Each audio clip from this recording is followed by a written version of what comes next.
આ જો આ ગામની જાગૃતિ, આ દીકરી પણ જો જે કામની અંદર કરવા મળી છે. અત્યારે જે નવું બસ સ્ટેન્ડ ઊભું થઈ રહ્યું છે, આ જો મહાનુભાવો માલ એકવાર બને છે. આમ જો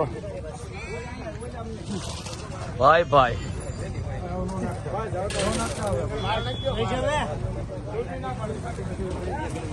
આ નવું બસ સ્ટેન્ડ બની રહ્યું છે ફેન્સી સમાડીનું.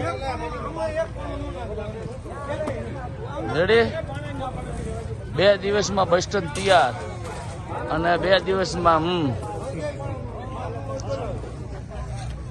બધા ટોટલ